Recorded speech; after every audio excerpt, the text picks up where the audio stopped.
Hi, folks. I'm Sam Chandan, the Silverstein Chair and Dean of the Schack Institute of Real Estate. Thanks for joining us again for this week's REIT Leadership webinar. It has been, as I mention every week, just an amazing series. Sam Zell kicked us off on July 8th. We've had an amazing lineup of folks in the weeks that have followed.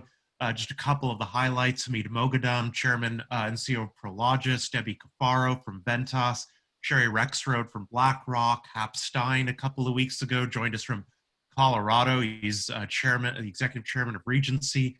And last week, of course, Leslie Hale. If you've missed any of these, please do check out our YouTube channel. We're a little bit behind because the last couple of weeks we've been focused on making sure we were ready for the beginning of the school year. NYU goes back to class today. We've had students that have come back to campus over the last couple of weeks, have gotten settled in, have done their time in quarantine, but we did resume classes today. And I know a lot of other universities and schools around the country have done the same, and that we have a lot of students and faculty that are tuning in.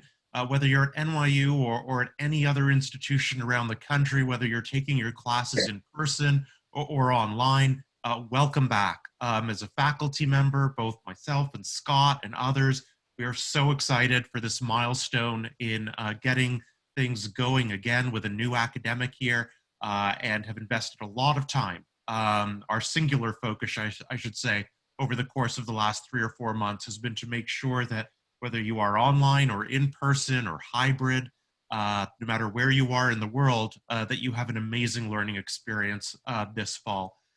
It's my pleasure to co-host this series with my colleagues, Robin Panovka and Adam Emmerich, the co-chairs of the REIT M&A practice at Wachtell Lipton. They are both also members of the REIT Center board at NYU, and Robin is also a member of Schack's board.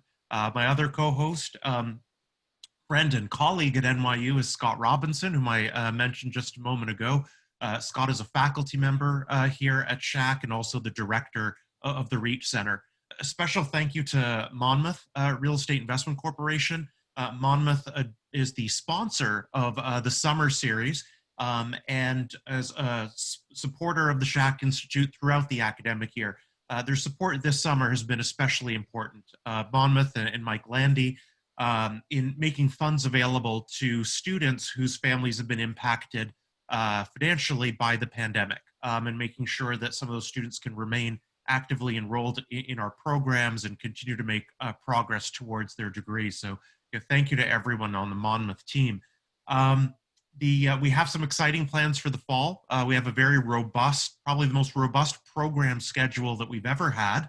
This series will continue on Wednesdays from 12:30 to 1:30 for another few weeks, and then beginning September 29th, we'll move to Tuesdays for the fall semester. And in the coming days, we'll be sharing the list and lineup of the REIT CEOs and chairpersons that we have scheduled for Tuesdays this fall. But stick with us on Wednesdays until September 29th, when we'll be moving to Tuesdays. And the success of this series has just exceeded every expectation, and there was no way for us to not continue. So we're really excited about continuing into the fall. Then beginning on October 1st, on Thursdays every week from 12:30 to 1:30, we will be kicking off our Capital Markets CEO series. So a parallel to the REIT series focused on capital markets.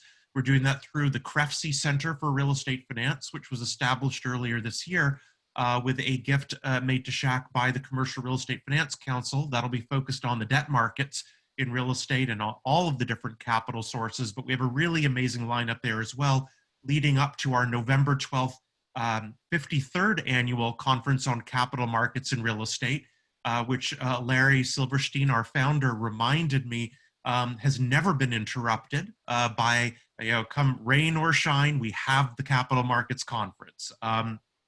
We will again this year, albeit in a virtual format.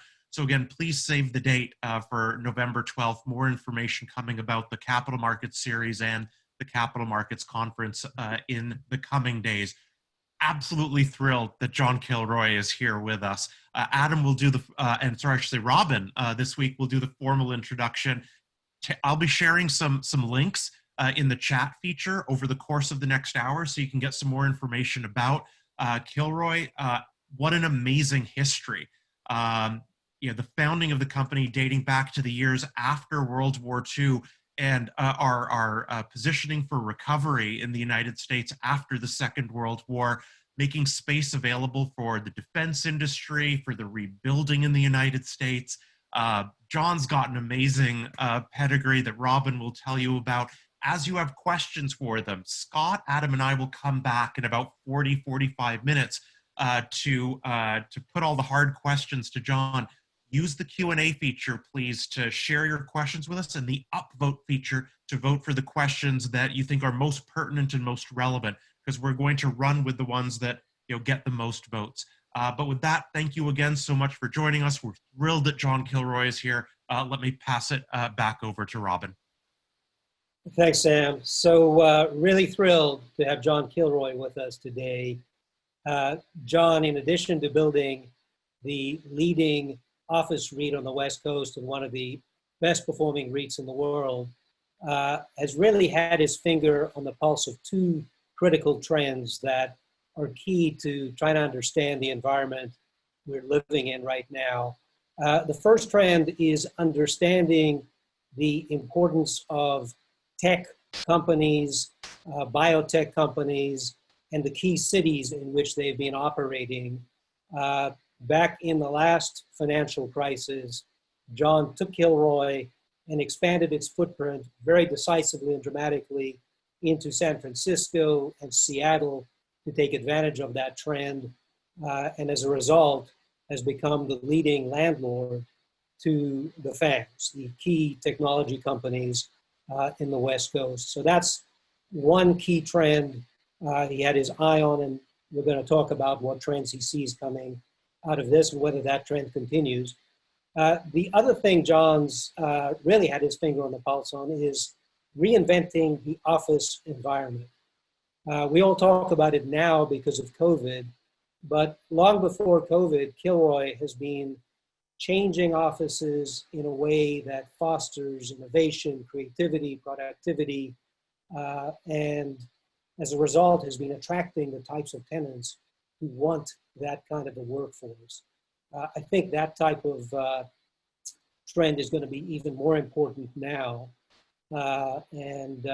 So really looking forward to John's views on that. And perhaps that's to kick this off, John. The first question everybody had when they heard you were going to be our guest today is, how is the office environment going to change, partly as a result of COVID and partly because of trends that were already at work before? How do you see office space changing? Well, there's obviously going to be some very specific things related to COVID until we get that under control, and some of those will stay with us. But you mentioned trends before COVID, and in fact, what we see are those trends, that major transformation of the workplace environment. We don't call it office space anymore. We call it the workplace environment. We don't call them tenants. We call them partners. And we don't call the employees. We call them the student body, whether it's in our company or with the companies with whom we do business. So really what's happening here is an acceleration of the things that were already well underway pre-COVID. And if you think about the acceleration of all these things, it's been made possible by technology and accelerated by technology. So those kinds of things were larger floor plates, higher ceiling heights, more density, although it's backed off a little bit. It'll still be more dense than the old style office space. A lot more open spaces, much better performance buildings with regard to sustainability and wellness and all those things. And now enter COVID. And so COVID has created for all of us, whether you're a supermarket, and the one the one in my little village here where we live, when you roll in and you're parking to park, they have arrows about how you're going to go in and go out. When you go into the store, they have arrows to your path of travel. They have all kinds of different ways to ensure that people are being socially separated and responsible. Same thing is going to happen in the office buildings. And what you're going to see in terms of an acceleration of a trend that was already underway is you're going to have the touch-free environment. You're literally going to be able, this won't happen overnight, but you're literally going to be able, you won't touch an elevator button, you won't touch a door, You'll be able, in due course, to have either a chip on your person or in your phone. Maybe it's a card, and it will. You walk into your office, or your cube. It will adjust the air conditioning and so forth to your preference. We're going to get away from touching things, and that was already underway in part because of energy conservation. So these things are all accelerating, and I would say this, Robin and team, that I've long spoke about the obsolescence of the office stock in the United States, and we can see that in other other food groups as well. This is simply accelerating that. So when you get past the pandemic, go 4 or 5 years forward, what does the office look like? And I took note when I looked at your website, you proudly say where innovation works. What is it about your kind of office that promotes innovation? What are we going to see? Well, again, the trend has been, and COVID has accelerated the whole concern about safety and wellness. And really, this is all about how do you attract and retain your most important asset, which is your people, right? So in addition to the things I just mentioned about COVID, the path of travels and all those sort of things that people are going to deal with, they're rethinking the way their densities work and the size, if you will, of any dense area. As an example, if you had a 25,000 foot floor, a 50,000 foot floor, you might have had common areas that were fairly concentrated, and then big open space for all these people. Now, what will happen is they'll be broken into communities, smaller groups, 20 people. Think of like an advertising agency or perhaps your own law firm, where you have a group of dedicated people working on a project. And then they share common areas and where they have the community and the collaboration and so forth. But you won't have, in our view, as many of the big body shops, which is a term that's not particularly going to endear me to my tech clientele. And we don't call them that, but at least it helps to visualize. So the way people are situating their workforces is going to change. And the thing that's going to be really important from a commercial real estate standpoint, from an office standpoint, is to make sure you have the physicality and the capacity in your buildings to accommodate these ongoing trends. And as we have more and more technology, buildings need to respond to that as well. And frankly, I think there's just a lot of buildings that are going to have a problem. Mm-hmm, mm-hmm. So you've got a pretty large development pipeline, a couple of $1 billion underway. In light of COVID, are you changing anything, or the old formula essentially works? Well, I wouldn't say we have an old formula. We have, our formula has always been the location, the type of tenant, and the physicality, the type of product you want to have. Physicality and location changes over time. And frankly, the type of tenant can change over time. So that's been a constant. But how you interpret that obviously transitions over time.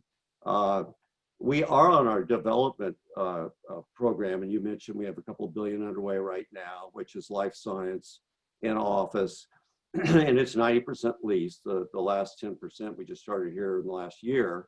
And it has a very common theme. Lots of outside decks and terraces, lots of areas that the tenants can control, whether it's for security of their product and what goes on in the building, or more importantly today, perhaps with COVID, is control the wellness. The other thing that's a common theme is that all our buildings are gold or platinum, generally platinum LEED. We've been the leader in LEED for 8 years in the North America against all real estate companies. And then wellness and fit well and some of these other categories that tenants are looking for in their buildings is become the new lead, if you will. It's extremely important. And I'm happy to say that in Fitwell, we're the #1 company and #1 owner of Fitwell buildings in the world, except for the United States government. So these are the things that we are already doing, and that they have become that much more important in this COVID environment. And then with regard to development of new product, In addition to things I just mentioned, we've rejiggered some things. If we had a 2.5 million square foot project in 4 buildings, it might be a 2.5 million square foot project in 6 or 8 buildings. And that again is responding to the fact that more and more tenants, big tenants, want to control their own space. Ideally, they have their own building as opposed to co-tenant with others. And that's simply because of all the protocols that they have with regard to security and now health protocols. And that's the new term that we see in our business. We created a task force of people at Kilroy with senior management and all our asset management people, our development people and whatnot, to meet with regularly our tenant base to find out what they were doing and the protocols they were establishing, and then figuring out how we should change or adapt to their protocols so that we're responding to our client base. So yeah, it's changed. It's put into clear focus some of the things we were already doing and some things that we are now doing. Got it. So let's broaden the discussion, if we might, beyond the Kilroy office space to the office market in the United States. Your particular portfolio and your markets are really in the sweet spot and haven't been as hit as many other areas because of your types of tenants, your types of buildings, et cetera. But more broadly, what do you make of the arguments that the work from home, remote working, et cetera, is going to dramatically reduce office demand in this country, and that many of these office buildings are never going to fill back up again? Well, you know, we're 5 months into COVID, and we haven't had a controlled COVID environment. And obviously, a vaccine is the game changer, and so we'll see. What we're finding and talking with our major tech clientele, in life science, by the way, you don't do it from home generally. But on the office users, there will be increased optionality for their student body. That has been something in the works for the longest period of time. Most companies do have some kind of work from home opportunity. And certainly for some companies, they found that to be something they think they can live with. And we've heard a lot of talk early on, especially in the press and whatnot, about, gee, work from home is going to destroy the office building space and so forth. I just want to, I've been around a long time, and I remember back in 2000 or before that when the internet came along, and then a lot of the tech, and it was going to be that we won't have a need for office space because we have what we're looking at right now, these screens, right? And what happened? The biggest consumers of office space in the history of the world, with the exception of the United States government, are the tech companies. So I think we're going to see a optionality for tenants, which was already underway, where they'll have more opportunity to work from home, work 3 days instead of 5 days. That was already being driven by quality of life issues. And if you think of millennials, I mean, it's all about quality of life, and employers respond to that. Will there be some real losers in the office space environment and elsewhere in other real estate sectors? Sure, they're going to be. And again, I think that if you have the kind of buildings that don't allow for the kinds of things that we were just talking about, you probably have a wasting asset. But I think the collaboration and innovation and all these things that technology companies and most of us strive for is focused around interaction between people, interaction in person. And so I think the office will be important, but I think optionality will be greater for other people. But I don't think we're going to see modern office space, the curtains fall. How about the location of the office? You're invested mostly in the gateway cities on the West Coast.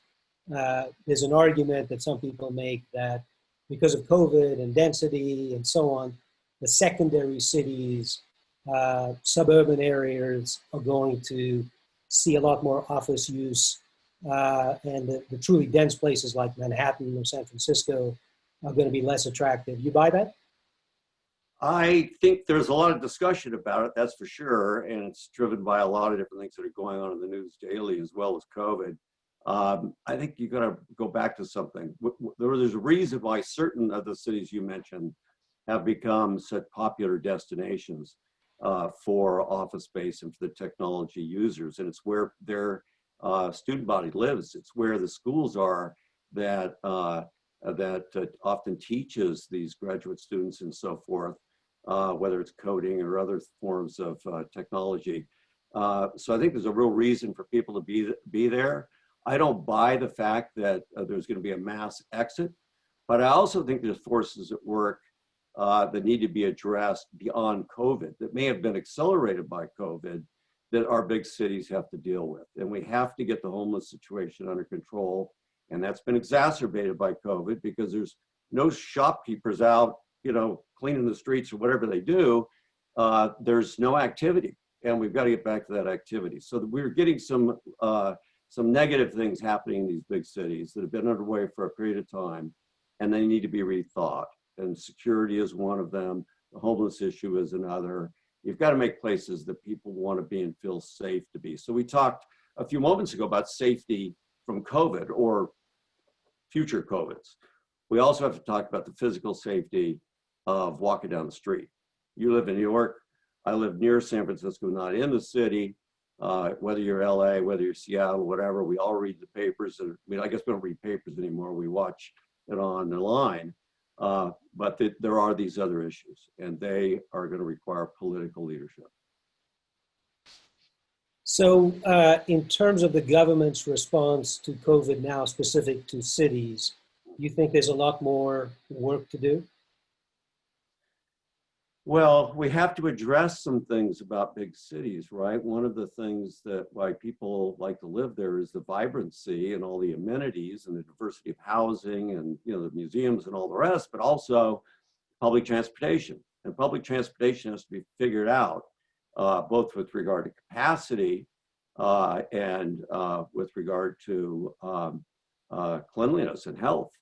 I mean, we simply can't have, whether it's on a bus, a taxi cab, an Uber car, a train, the T, the underground, whatever you want to call these things, we simply have to improve, just as the airlines have had to improve their health experience for their clientele. And we have to have that. And that has to happen in all communities. And it's more pronounced, obviously, in the big cities. So let's shift, if we might, to Kilroy's response to COVID. You have sailed through this, no one's really sailed through this unscathed, but far better than most in terms of liquidity, debt, rent collections, et cetera, et cetera. How have you done that, and what's the plan for the next, say, 12 months? Well, first of all, I've got to ask the dean and the professor that I take it there's a fairly large number of students on this call. Is that right? Yeah, about 100. Okay, so I just got something to tell you that I'm not the smartest guy in any room, but I'm generally the oldest guy now. And I've been through a lot of these economic downturns, and I've said many, many times, real estate, other companies as well, it's always debt that become the shoals on which you sink. Debt is a great thing when you've got nothing, but once you've got something, be conservative, be conservative. And so Kilroy has been very conservative. I just don't like tons of debt. I've seen too many friends ruined. I've almost been there myself in a private life when I worked with my dad. And that's a big important thing. The other thing is that you just can't ignore, we always teach location, location, location. Well, my three things are location, physicality, meaning you've got to have buildings that really work for a long period of time. And the other is the tenant base. Are you a place where there is a diversity of tenants that are going to lease space? And we've tried to do that, and it's worked very well for us.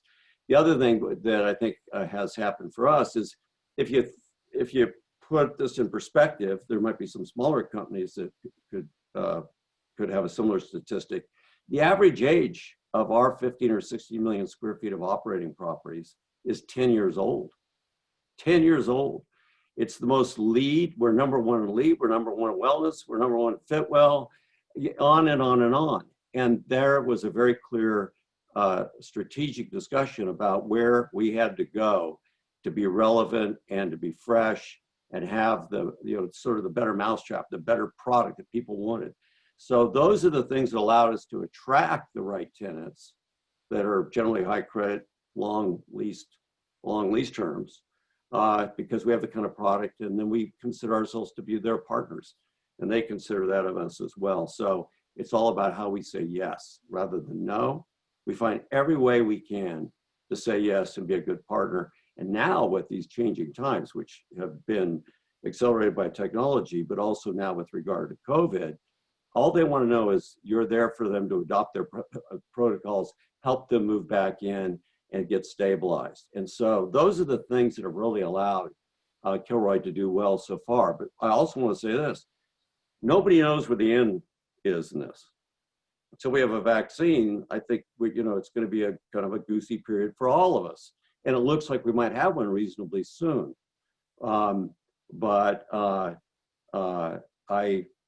So I guess what I'm saying is that I feel very blessed that we put ourselves in the position we're in where we can play offense and defense. But until it's clear, we're just basically in a defensive mode, and let's see what happens. So speaking of offense, you used the last financial crisis to move very successfully into San Francisco and Seattle, and that's a big part of this incredible platform you've built. Just to be provocative for a second, given how strong you are, how good the balance sheet is, isn't this the opportunity to move east, follow the tech companies, and just buy up New York? Well, I don't want to, you said there's some investors on the phone here, so, I want to make sure that they hear this loud and clear. We don't have any plans to move east. We've had lots of opportunities to follow some of our big tech clients. And frankly, when we looked at San Francisco and Seattle and Hollywood because of entertainment, we'd also looked a little bit at New York because we could see in talking with our tech companies, clientele, what they were thinking for a few years out, and we could have acted on that. But being a public company and moving from being Southern California based to then being Northern California, where we'd always said we wanted to be, and Seattle, where we'd always said we wanted to be, there was a little bit of, well, what's Kilroy going to do in these markets? They haven't been there. Why would the marketplace need them? If I'd throw New York into that equation, I think I probably would have lost a lot of folks that have been good shareholders in Kilroy. I'm never gonna. I've learned over the years, don't say never. I have a hard time not saying never on certain things. New York, if you look at it, it to me, and I'm by no means an expert on New York, but I think I'm an expert in this field. It exemplifies exactly what I was talking about. If you look a lot at a lot of the product, it's 40, 50, 60-year-old or longer, geared towards fire categories, smaller floor plates, lower ceiling heights, less, different ventilation systems, et cetera, et cetera. And then where's the growth been? So tenants have voted with their feet. If you look at the West Side, Hudson Yards did a great job that Related and Brookfield and others have done over there. It's fantastic. There's living proof right there in your city as to how people have voted. I do think there are some other cities. Again, I think of the location as a circle that can grow. I mean, a city can grow, or a circle within a city can grow, and you can create you may find a new circle, a new place, a new San Francisco or a new Seattle. And we look at everything, but I don't think now is the time that where I see the inflection point where I'd want to act on that. But we look at everything. Fair enough. So let's broaden the discussion beyond office. You've been around real estate for a long time. Lots of interesting things happening in the real estate world beyond office as a result of COVID, and perhaps because it's accelerating various trends. if you were a private investor now, uh, what sectors would attract you? What sectors wouldn't? What trends would you be keeping an eye on?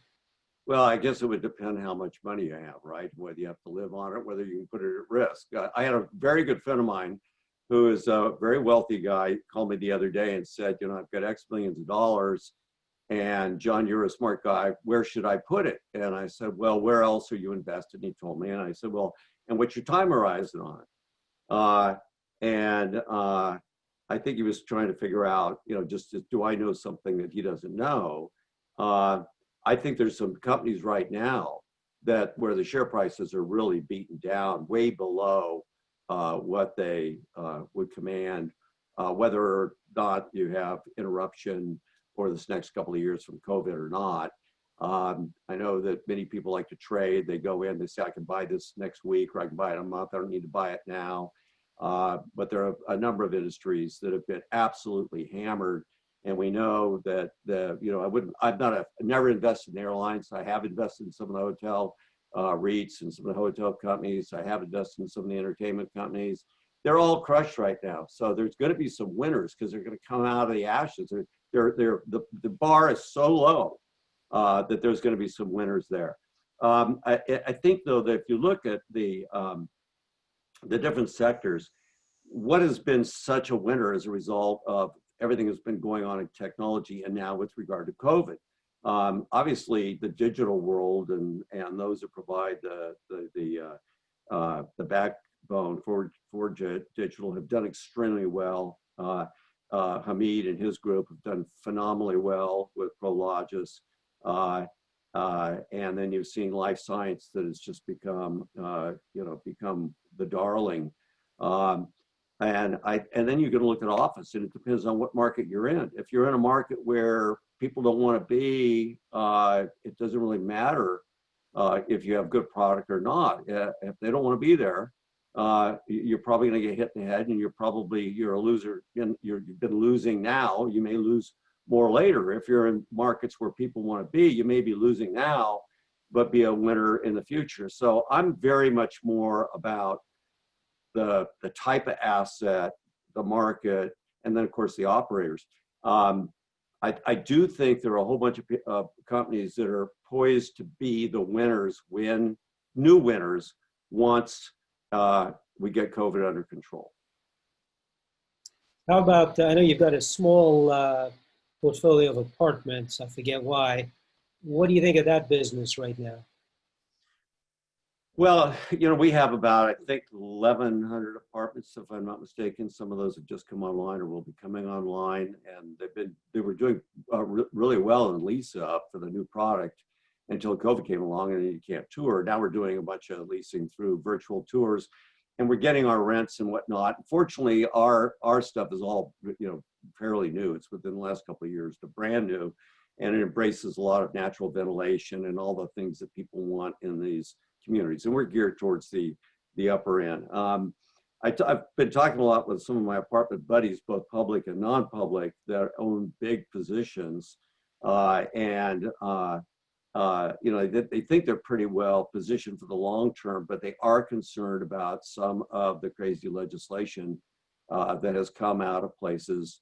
And you know which cities? I mean, your city, and the city that I'm close to here in LA, and a bunch of others. You're not wanting to see people thrown out on the street during COVID, which I think is the right policy. Don't let that happen.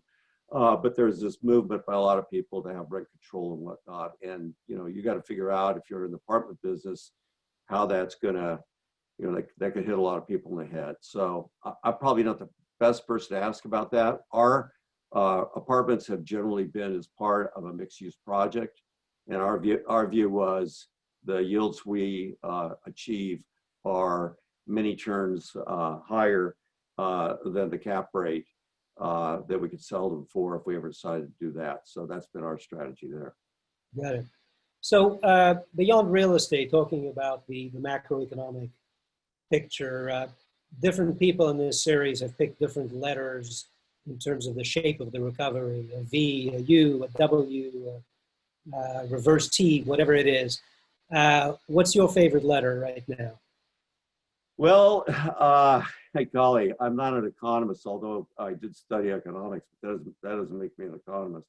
Uh, uh, I I'd like to think it's a V, might be a little bit wider valley V, and we'll see. A lot depends, in my mind, on getting the vaccine, and then there are obviously some things going on in Washington D.C. and around the world that could influence this tremendously. I do think we're collectively in for a tougher recession than many people have expected. And all I need to do is look around at the downtowns, and you look at the backbone of the country, we're always told is small businesses.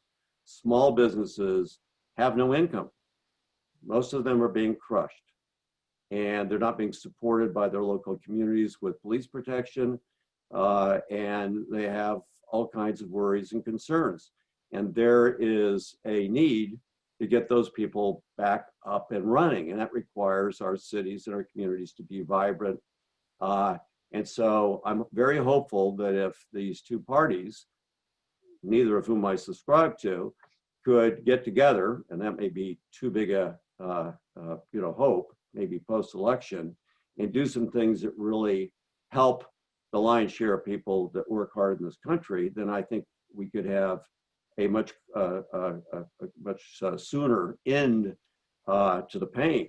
But I do think it's going to be painful for a while, and it's. I know I talk to the tech companies, and most of them are doing the best they've ever done. I mean, and their share prices are just going up exponentially. So I'm happy about most of our tenant base, but I worry about the average Joe or Jane in this country. They're the backbone of the country. And I think it's really important if I was an economist, I'd be interviewing them, not Jamie Dimon and others. Although I love Jamie Dimon, but I'd focus on how the non-ultra wealthy are feeling. Mm-hmm, mm-hmm. One more question, then I see there are tons of audience questions piling in. You navigated obviously through the great financial crisis and used that opportunity. This is obviously a very different crisis. What lessons from the last crisis do you think are helpful? You've already talked about keeping a conservative balance sheet, but also when will the metrics tell you that it's time to really move to offense? What are you looking for? Sorry, there was a technical glitch. You mentioned when will something, and it kind of went. What metrics will tell you it's time to buy some more assets, increase your development pipeline, move into new markets? What are you waiting for? What will tell you it's time? Last time you obviously knew to move into, or had the confidence to move into San Francisco and Seattle. What's the trigger here? Well, if you're going to buy and move into another city, you need to have a plan from our perspective where you can fairly quickly have a sufficient asset base to afford the smart people you need to have to conduct your business. And if you can't get there in scale, if you get there over 10 years, then that's probably not going to be something that we're interested in. Mm-hmm. One of the things you asked me what I learned and how I would apply it to this particular period. I know many people can think about office space or retail space or whatever as a commodity. It is not. It is not. We've seen clear winners and losers in retail. The closed mall is having a hard time. The open is doing much better, et cetera, et cetera. And I think that you just got to look at this and say to yourself, if you're buying and you're not buying the kind of property, the kind of buildings that have the physicality, let's assume it has a location. Let's assume it's a great price. But if it doesn't have the physicality for what people want, then why would you buy it? You're buying last year's fashion. It's just not gonna work. On the other hand, if things got so bad that you could look at stuff and say, well, maybe it's not perfect, but I can make it a lot better, and I'm buying it so cheap, then that's great. We're not there. We're not there. I'm not seeing that. I'm not seeing anything trade at deep discounts. And we hear some things about a discount at 20%. Well, it was discounted by 20%, probably because it wasn't worth the 100% that it was under contract for, at least in the markets where we watch this. So there would have to be a far greater reduction in value or purchase price to get us interested to buy in scale. You asked about development. Well, we have a big pipeline of development of life science. We're the largest life science entitled property in South San Francisco. I think it's probably the largest on the West Coast. And we're underway there with the first phase. It's $600-700 million. It's pre-leased 6 months after it started. We're going to probably start the next phase next year, subject to market conditions. And everybody would love more life science. And if you're going to get there with quality product, you're going to have to develop it. It's just very hard to find those sites. So we have our eyes tuned on that. And then with regard to new geographies, if we're going to move into a new geography, in addition to being able to go into scale, you've got to make sure that you've got a user base that is there and that's coming. And that's where I like sort of the way we operate our business is we're constantly meeting with all of our clients about what their plans are. And they don't share everything, but they share a lot. And so I think we have a pretty good finger on the pulse of where some of the stuff might be going, some of this expansion. But I don't see anything that's actionable right now. Got it. Sam, what do we have from the audience? Yeah, a lot. And just a reminder to folks, if you've sent a question by chat, if you can please just drop it into the Q&A so we can add it over there. John, thank you so much for doing this with us again. Here in New York City, one of the significant challenges that we face is around the transportation infrastructure and public infrastructure, even more broadly. It's not just issues around congestion in the subway system and how that's perceived by folks as one of the risks in getting to work. It's also now that with a very real fiscal crisis in the city and in our in our transit authority, we're having to entertain the possibility of the most drastic cuts in service that the system has seen in its nearly 120-year history. An article in the New York Times today outlining how the utilization of the subway system has fallen much, much more dramatically than what we saw during the Great Depression. Then we were down maybe 15-20%. We were down 95% during this crisis by nature of the crisis. And even now we're still down about 75%. So deep potential cuts coming. That's impacted business resumption plans, right? So we have control over, or some degree of control over what we do with our own buildings, but how do people get to work? Something that is not within the scope of our control. Given the markets over which you've got investments here in Seattle, San Francisco, all up and down a range of markets where the dependence on infrastructure, and we see some variation there, what kinds of differences might you have observed in your buildings and your tenants' business resumption plans as a function of or as a feature of how people are getting to work and the pieces you don't have control over? Well, that's a great question. In our market, it's a little bit different. San Diego doesn't have any public transportation, and you have automobiles and whatnot. LA is pretty much automobile. It has some things that work that are modern. It doesn't have really any significant underground, older subway system. San Francisco, of course, has BART, has Caltrain, and they are modernizing a lot of that. A lot of that's underway, but they have some of the same issues that you're talking about. Seattle doesn't really have a major transportation system, although they have a very good bus system, and they are building some new systems. So I think you have to differentiate those cities that have grown up around public transportation that's older, and it's been older for a long time, and it's been sort of, yesterday, 30 years ago, automobile or whatever. It's not really going to perform that well for the future. And I think there's a couple things going on here. There has not been the conviction amongst the politicians as well as the citizenry to get through all the hurdles that it takes to build public transportation. The NIMBY issue is a real issue. The other problem is some people won't like me saying this, we have unsustainable public pension fund obligations in this country amongst every state, every community, every city. it will bankrupt the entire country. And what do? We always have to negotiate extensions to this and extensions to that union thing and increased benefits, and it will all be this. So we are perpetuating some things that take money from hard infrastructure and transferring it into the perpetuation of a broken, failed system. And so until we have resolution on the NIMBY thing and be able to expedite how we can build this stuff, because the technology is there to build great stuff, and that deals with, you know, a much more healthy environment, which we've done in buildings. So the same thing I said about certain buildings are going to be obsolete. There's a lot of obsolete infrastructure in this country, and what we have to do initially is find ways to make it healthier for people to ride. Now, I don't know about, you know, I'm not going to pick on any one city here, but I make a point of going out riding public transportation, not during COVID, to see what it's like, because our workers, our clients, student body and so forth get to work that way. It is shocking. It is shocking. It's overpacked. It's unsanitary. I don't want to get graphically with this crowd and everything goes on, but any of you who ride public transportation, you know, you see a lot of things that are just not acceptable behavior or hygiene or healthy. And we need to immediately eradicate that.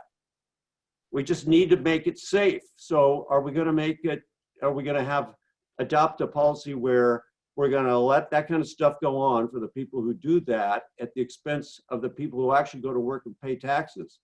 I know where I vote on that. Politicians got to vote that way. I'm going to pass it to Scott in 1 second, but just one quick follow-up question. You mentioned the underfunding of pension obligations in the United States. This is a huge issue for our research as well at the Urban Lab, where we're looking at market. How about I'll follow your lead and not name any specific cities or states that are particularly at risk, but we are seeing, as you described, the pandemic really accelerating a lot of the underlying trends, and some cities that thought maybe they had a little bit of time left before they had to really deal with their fiscal imbalances, the degree of underfunding of some of these pension programs, are finding that, you know what, they don't have any time left. Those fiscal choices over years have come to bear. It has impacts on individual cities, but also it has the potential to impact the competitiveness of different cities and jurisdictions around the country. When we're thinking about something like the potential repeal of Prop 13 in California, are there potential changes in the fiscal environment in some of the cities where you're invested that the team is watching out for as potential sources of risk?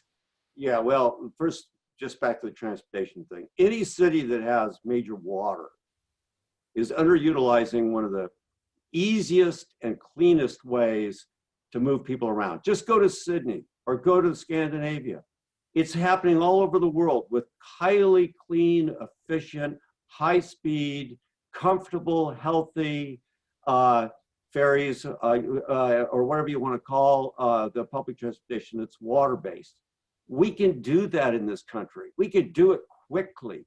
It doesn't require that much infrastructure right away. You've got Elon Musk, who's probably the brightest guy on the planet. I know he's a character, but he's got the Biz Boring Company. We could put in new subways and new systems very, very quickly that wouldn't have quite the NIMBY factor and get them accomplished. We need to have a plan. And I'm convinced that, and I don't really like government because I don't think they deliver quality service like we would expect in the public sector. But we need a plan for infrastructure. We need to find a way to fund it, and we got to break the log jams. And it's got to be healthy, and it's got to actually accomplish something, and it's going to look to the future. We have all the technology to accomplish that. And that probably is going to take federal strategy, because you've got to break through the NIMBYism. With regard to bad fiscal policy, anybody who's heard me in these kinds of conferences and whatnot over the last 10 years has heard me say that in terms of my biggest concern is government. Those that are outside the United States state governments and so forth, because I don't think they do a particularly good job, and they can mess things up pretty badly. In terms, and I'll go right to California, you mentioned Prop 13. Prop 13, for people who don't know, was approximately 40 years ago when the state was out of control with regard to raising taxes. They were raising taxes on everybody's homes and businesses in the real property side of things, property taxes, uncontrollably, and people got fed up and passed Prop 13, which restricted the state to whatever the appraised value was. It couldn't go up more than 1% a year. And unless you sold the property, then it got reappraised, it basically was fixed. And they've tried to repeal it a number of times. It's always failed. And Prop 15 came out this year, and we call it split roll here, where it decoupled residential from all other properties. So whether it's facilities on agricultural property, office buildings, medical buildings, hospitals, private hospitals, et cetera, all of those would go up to current appraised values and be reappraised no less frequently than every 3 years, or generally as frequently as every year. That's a $12 billion plus or minus annual increase to the state. Great for the state. Lousy for businesses, lousy for property owners. It's all going to get passed through the tenants. Lousy for the little guys, the mom and pops. How are they going to add that added burden? So that is a bad, bad tax. And I can give you the reason why some people support that tax, because they think it's better to lay that off on all people than hit their own industries. The second wave of split roll, if Prop 15 were to pass, is they've already said they'll come back and try to then put it back onto the residences. And so that is the kind of ridiculous tax, particularly in a period like today with COVID and the economy hurting, that politicians just don't seem to appreciate. They all need to go to school of economics. And those kinds of things are worrisome. They are. I mean, look at New York, look at California, and some of the other states. They're very high tax. Fees everywhere, taxes everywhere, never a tax they don't like, and more coming. And this is something that we just need to really understand. And I would say this, for too long, it has been Republicans against Democrats. When is it going to be for the 70 or 80% of the people that may be some Democrats or Republicans, but are in the middle, that actually go to work, get to have a job, pay their taxes, want to send their kids to school, et cetera, et cetera? We need the new party. We need the 70% party, and get rid of these fringes that will never get anything done. Scott, sorry for the politics. Enjoyed that.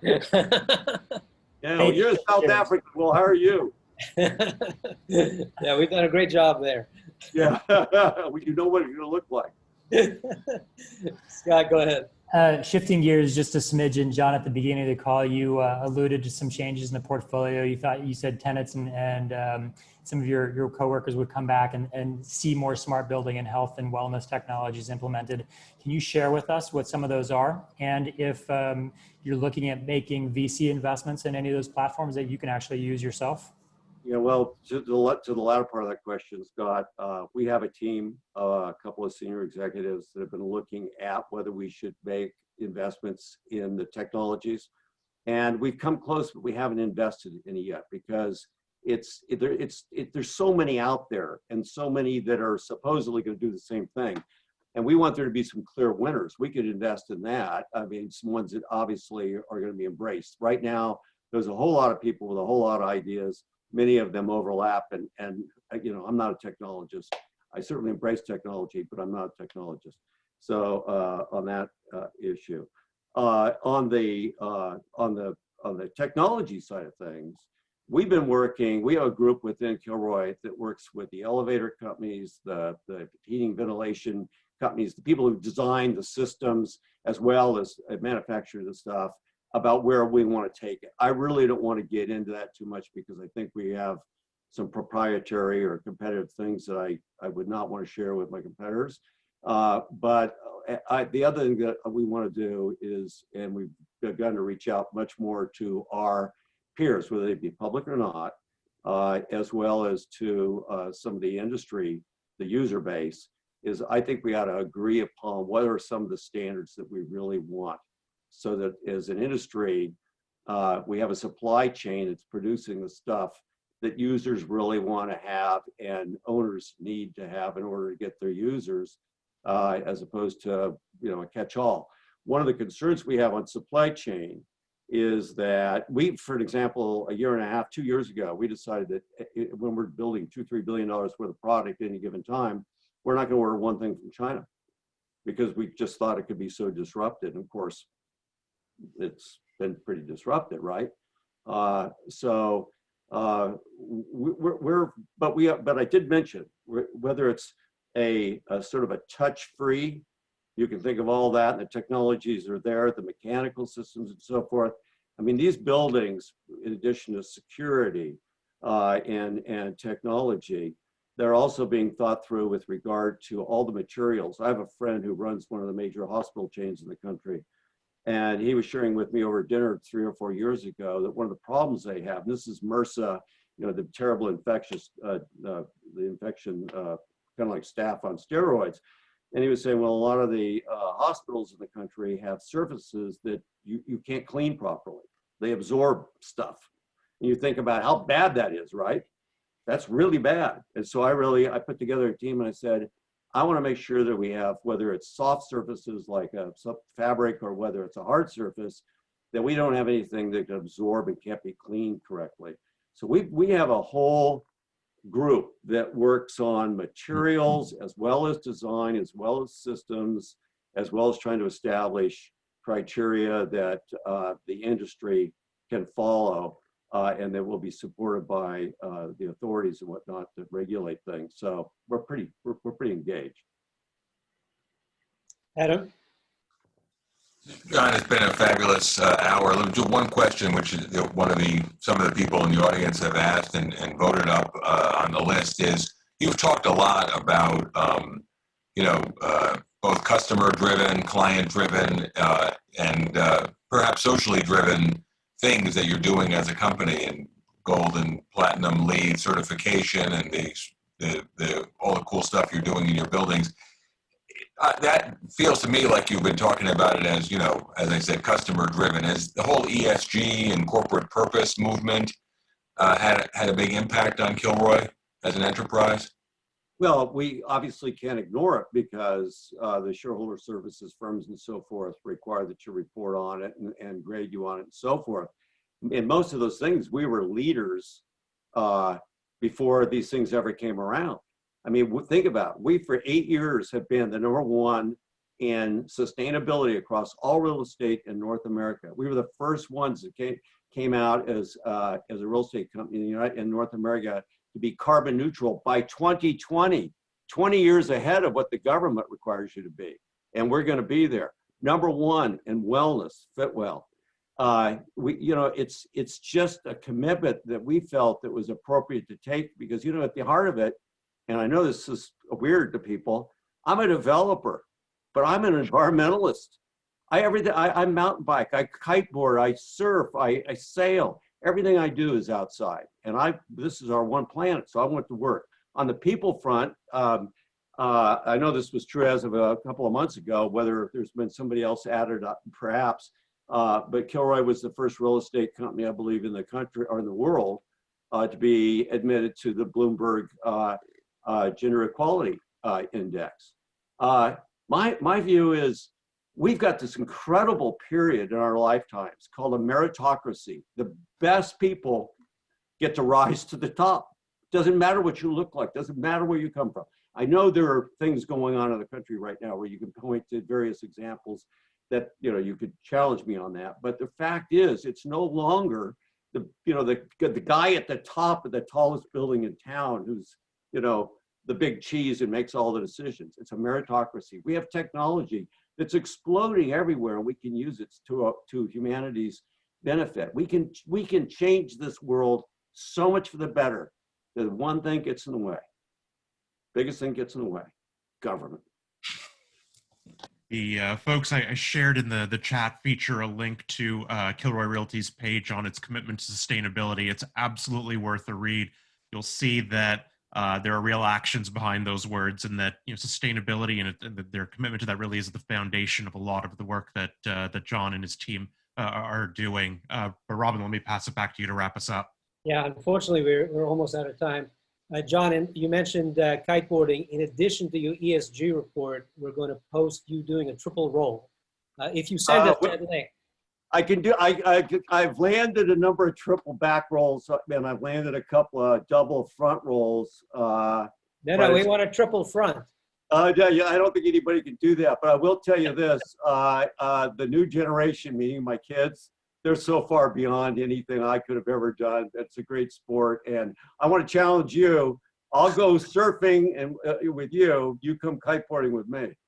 I'll meet you at the pipeline. We're going kiteboarding first. Last question. We're unfortunately out of time. We could keep going. 60 seconds. You mentioned you've got 6 kids.